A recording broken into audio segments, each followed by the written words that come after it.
We finished yesterday with the end of the kingdom of men and the beginning of the kingdom of Christ. And we're going to pick up here at the point of the stone, talking about that. And with this, it starts with a small stone and ends up in a mountain at the end as it covers the earth. And we have also, as the waters cover the sea, the oceans, so will the spread of Christ's rule happen. And this particular verse in Daniel, as you looked, a stone was cut out by no human hand, and it smote the image on its feet of iron and clay and broke them in pieces.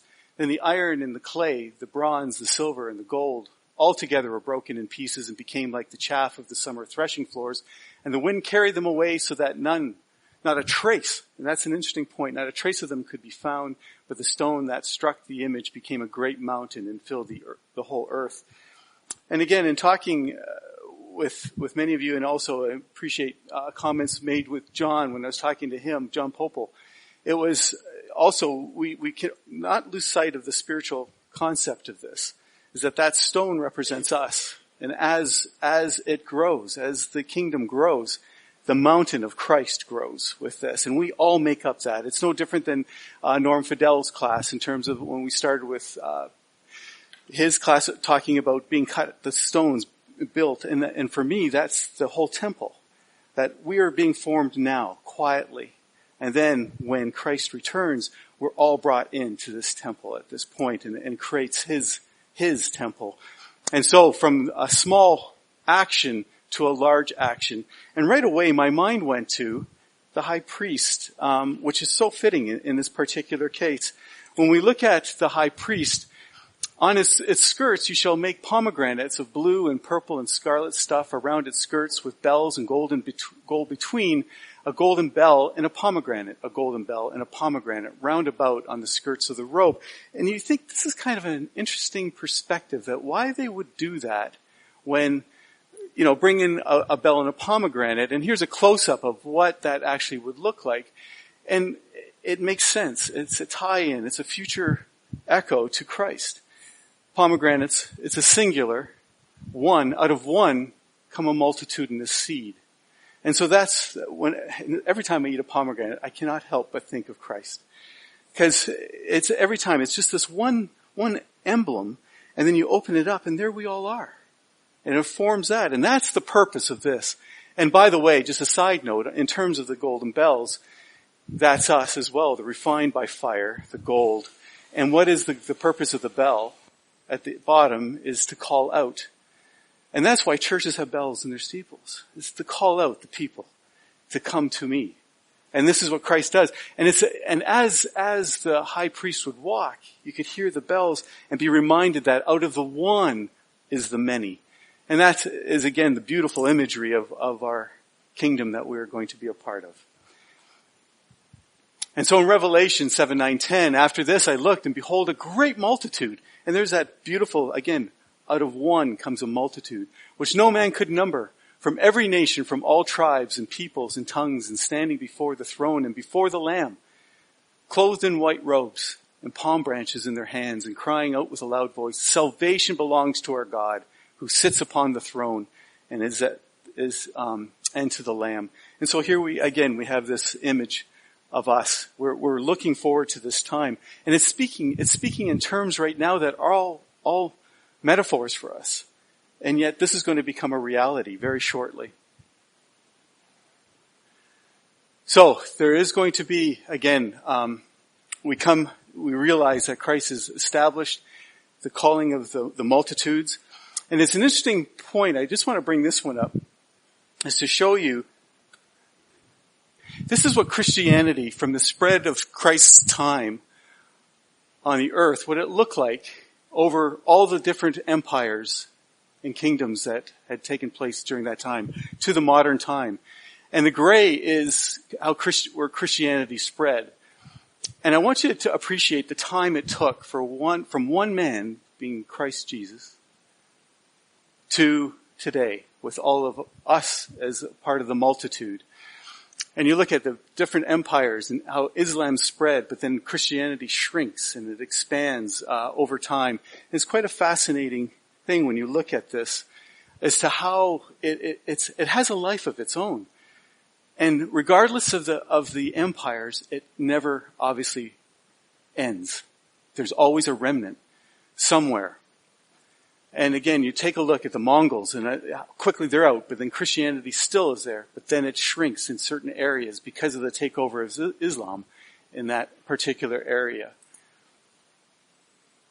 And then you see how it's spreading around that, trying to get to work. And these are all saints. These are all believers that are trying to keep the word spreading and working throughout the world. Isn't that fascinating? And it took 2,000 years in that particular time frame to make that kind of establishment. And you think about that on a community by community basis. And I want you to remember that, because as we start to talk about this tomorrow, it's the mortals working with the immortals. And how does this education take place? And brothers and sisters, it isn't like this. It isn't a snap of the fingers and all of a sudden everybody has this knowledge. It is going to be up to the saints to spread that word and to be out there. And it's quite an interesting sight when we look at it, how far it has come from that time frame. But then I look at it, and it's interesting, just even look at our own body, the splits, the differences within Christianity itself. And that will all now become one at that time frame, which is just during the kingdom period, that will all be done away with. And there will only be one kingdom, not these multitudinous empires and kingdoms that have come and gone over the time. And that's why Daniel's image is such an important one, that we see the change that has taken place, that yes, God understands that man is going to try to establish himself, but he can never be the one. So I thought that would be an interesting look, and it also sets the tone, because we're going to have a scenario here where it is going to radiate out of Israel, no different than what we just saw on that. And it will radiate out. And it starts in Israel and then goes to the following nations after that. And so empires, human monarchies, republics, and democracies will become things of the past. The rulers who survive into the millennial period will have to realize Jesus' kingship and submit to him and be taken out of power. And this is not going to be an easy thing. He will be great and will be called the Son of the Most High, and the Lord God will give to him the throne of his father David, and he will reign over the house of Jacob forever, brothers and sisters, and of his kingdom there will be no end. This is something that the earth has never seen before, as we know. And again, Daniel again ties that in. And to him was given dominion and glory and kingdom that all peoples and nations and languages should serve him. His dominion is an everlasting dominion which shall not pass away, and his kingdom one that it shall not be destroyed. So we have this re-emphasis that, again, his kingdom will never go away. And I just love these verses, as we know. And again, there's it relates also to the birth when God speaks to Mary. But for to us a child is born, to us a son is given, and the government will be upon his shoulder, and his name will be called Wonderful, Counselor, Mighty God, Everlasting Father, Prince of Peace. And it's important for us to understand these things, because right now the monarchies of today's worlds are not necessarily peaceful people. There will be, and again, we don't look to them as fathers either. Of the increase of his government and of peace there will be no end upon the throne of David and of his king over his kingdom, to establish it and to uphold it with justice and with righteousness from this time forth forevermore. The zeal of the Lord of hosts will do this. And so at first the land of Israel has got to be reclaimed, and we go back to the Abrahamic covenants. So it talks about what land is rightfully the Jews' land. And what is that? And we know now, today, right now, it's just a small little sliver. And this is where that kingdom, the promise, has been given to take over. And you look at the countries, it's touching, right? It is not going to be an easy go. The destruction that takes place will be massive. These countries, obviously, are all impacted by that destruction at the time that we talked about yesterday. And so what will these countries look like at the time that Christ establishes his kingdom? We remember that the earthquakes that took place, all the issues that took place. And again, Brother John Warner made a comment yesterday that I didn't touch on yesterday. But if you think about the impact on the water bodies around that tsunami situations, and it's just not earthquakes here. Is there earthquakes around the world? Because that Rift Valley, when it goes, what impacts will that have? And we will even be impacted in North America by it. And so you have to think of the power. It's just not necessarily an isolated area that this is taking place. It's impacting the whole world on so many levels. But then will these countries be willing to give up their sovereignty? And will they agree to bow down to the king that is now establishing himself in Israel? Because we're told, for the earth shall be full of the knowledge of the Lord as the waters cover the sea. And as I mentioned earlier, this is not going to be an overnight event, brothers and sisters. It shall come to pass in the latter days that the mountain of the house of the Lord shall be established as the highest of the mountains, and shall be raised above the hills, and all the nations shall flow to it. And many people shall come. That's a beautiful image, and we're going to get into that more. And say, come, let us go up to the mountain of the Lord, to the house of the God of Jacob, that he may teach us his ways, and that we may walk in his paths.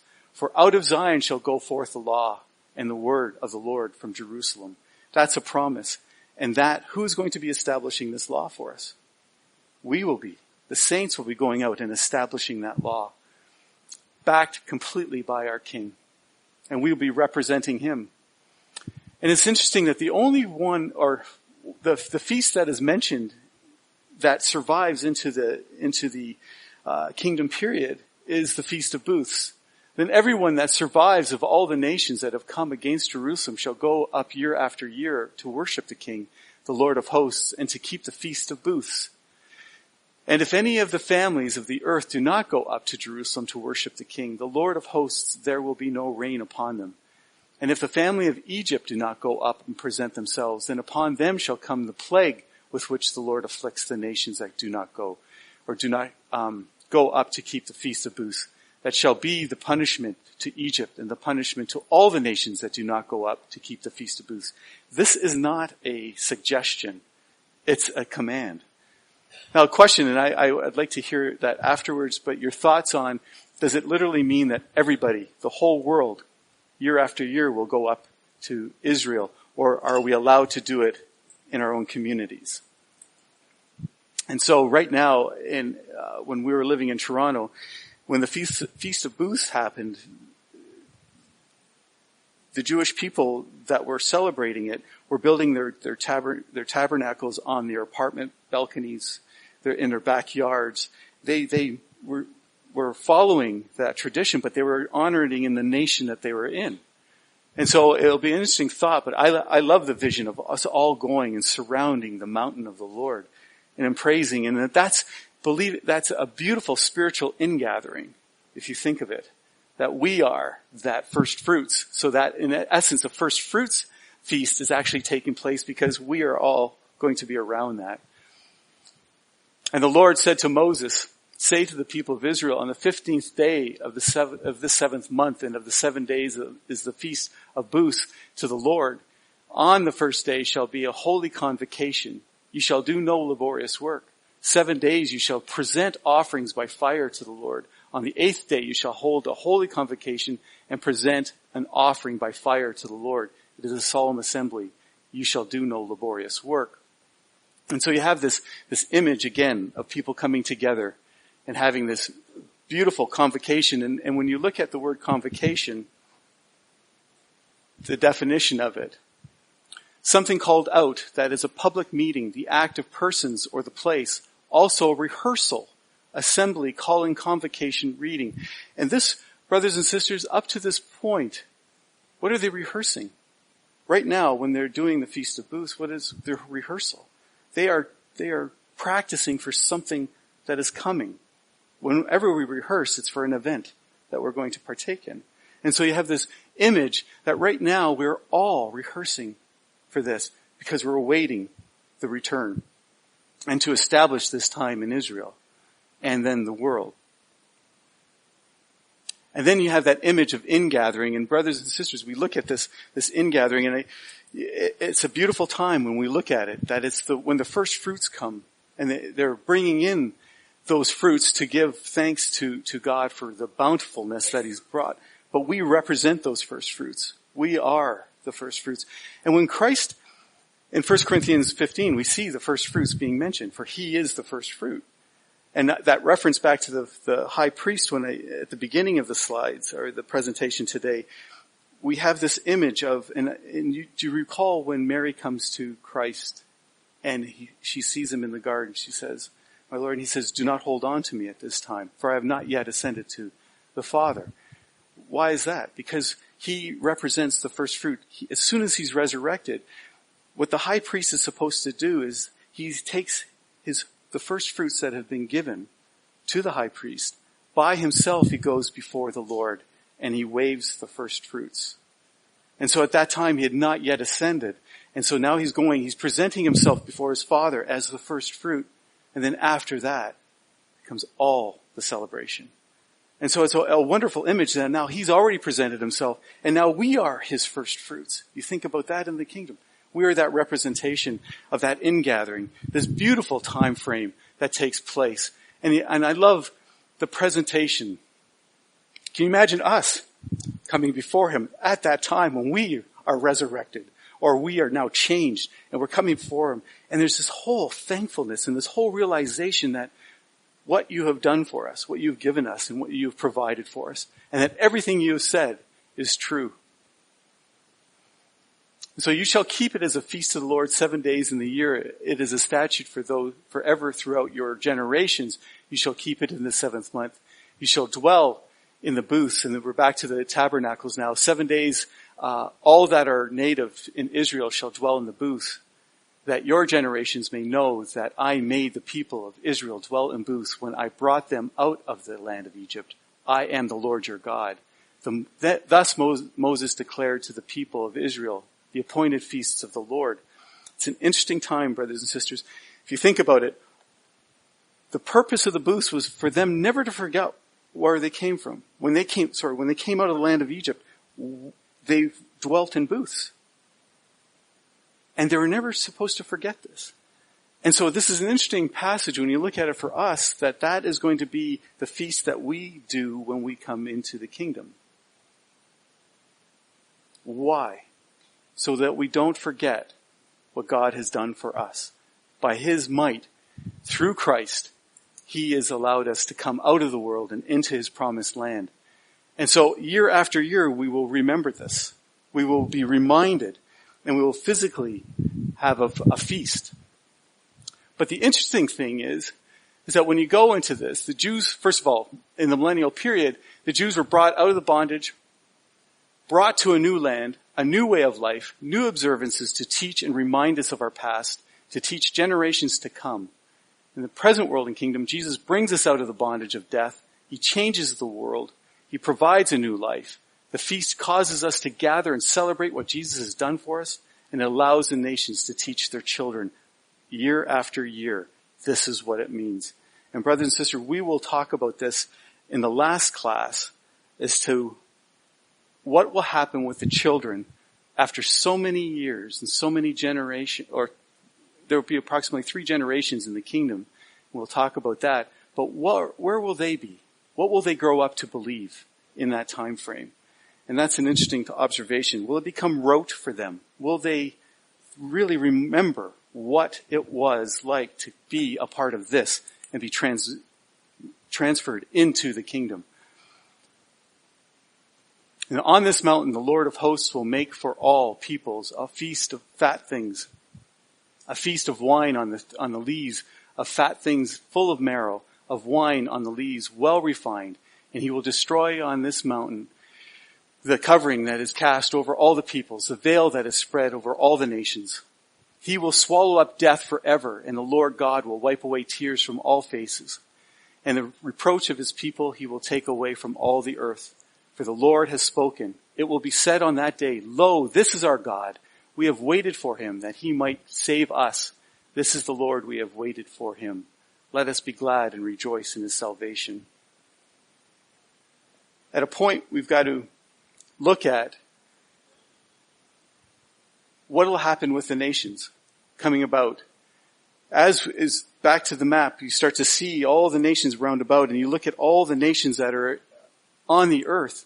They've got to bow down to Christ at some point. They've got to accept him as the king. And it'll be interesting to see how that response will go over.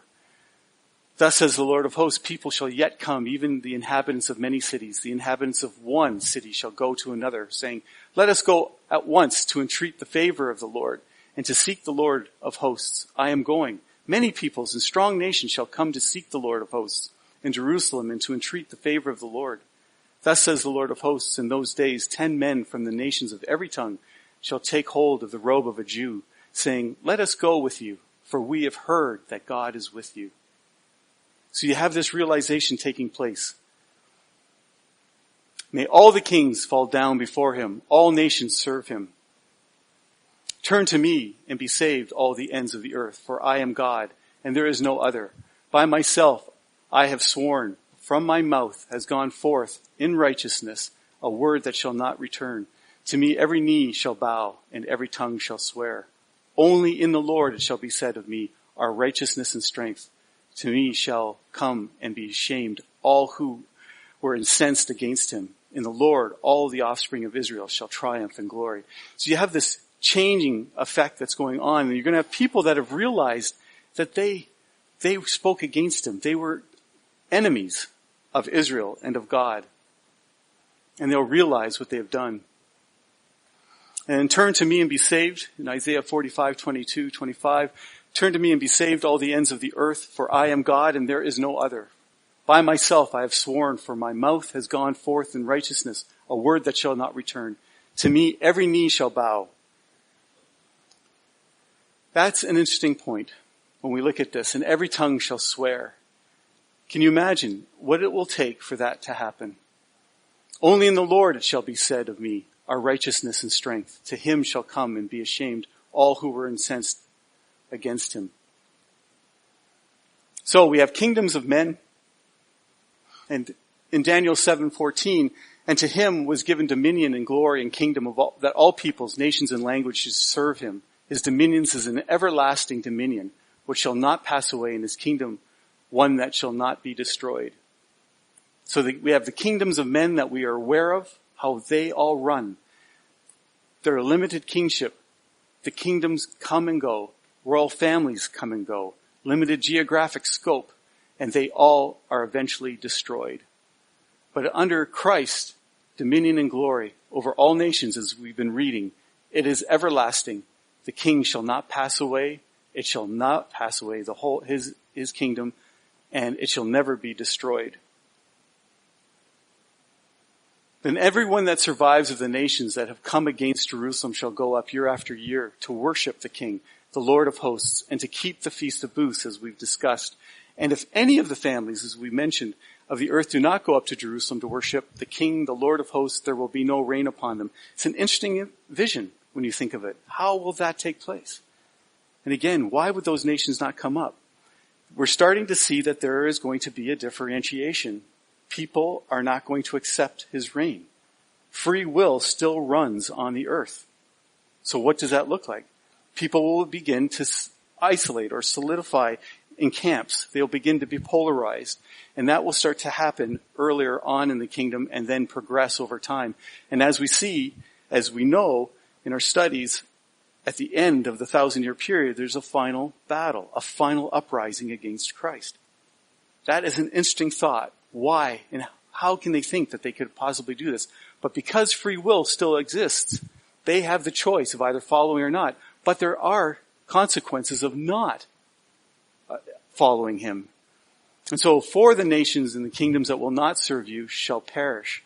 Those nations shall utterly be laid waste. The mind goes to how will that take place? Who will be involved in those situations? And brothers and sisters, again, it'll be us. And so before the Gentiles can enjoy universal peace, their present rulers must be dethroned. God has permitted mortal men to rule the world for nearly 6,000 years. They have tried every conceivable form of government, but all have failed to produce consistent long-term justice, peace, and righteousness. Jesus will take matters into his own hand in a more direct manner than he has ever yet done. And these are the things that we can pay lip service to, but what happens at the end of the day? What does that actually look like? How will we actually execute for Christ His will? We will be ones going out to these nations and working with them, converting them, and if not, potentially destroying them. Right now, we are so used to a certain method of government. He hath appointed a day and a period of time in which you will judge and rule the world in righteousness by that man whom he has ordained, whereof he that giveth assurance unto all men, in that he hath raised him from the dead. So he has been ordained. He's our king, as we keep saying. Jesus will be king over all the earth. Right now, here, and I've got another slide after our discussion, but here right now are all the current monarchies around, or different types of government.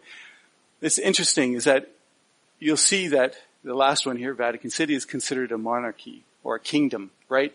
And then we have some of them there.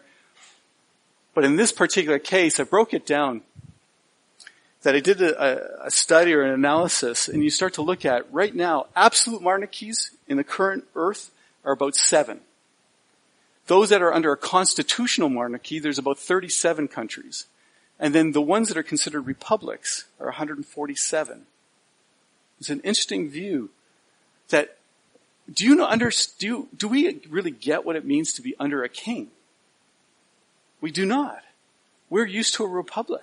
Well, actually, we're a constitutional monarchy in Canada. So we still recognize the Queen, but we have a parliament and a government. But by being a republic, we elect. It's the government for the people, correct? So here's an interesting thought, is that right now, nobody on earth except, and interesting enough, a number of the monarchies all surround Israel. Like Saudi Arabia is a monarchy. And will they give it up easily? But the people understand what it means to be under a monarchy. We have no clue. So can you imagine the mortals that now go into the kingdom period? What kind of mindset will they have? Where did the republic begin? The French Revolution. French Revolution started it from that perspective of, what are the 3? Fraternity, equality, and liberty. A kingdom does not allow those things. And so can you imagine how people will be upset when they have to say, I've got to submit? I've never submitted to a king. And so you now start to see the seeds will be laid because that is understood. And so now they have to be, first of all, they have to be educated, and they have to realize that they're no longer under a republic or even a constitutional monarchy. They're under an absolute monarchy. And so they are not going to go lightly into this.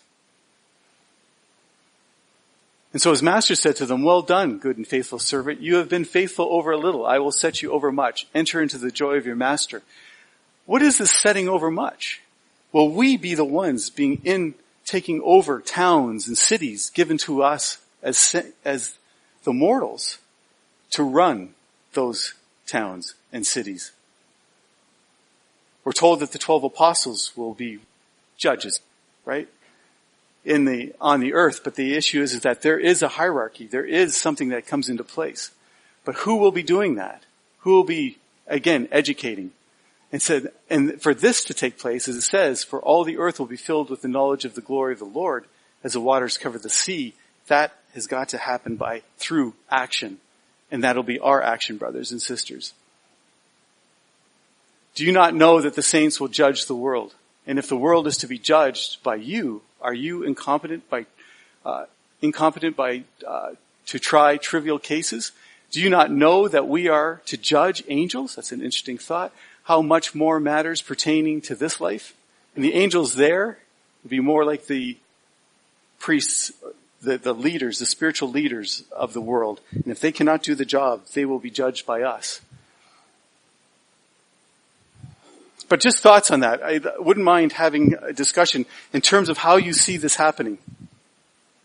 In terms of the spread out of the saints into God or Christ's kingdom. In terms of how we will be leaders in those, when does that start now? It has to be us, brothers and sisters, in terms of how we are addressing one another how we are learning, how are we taking on Christ at this time? And again, how are we dealing with one another? I think those qualities, those blessings that we've been given now, how are we addressing that? And will we be able to carry that over into the kingdom?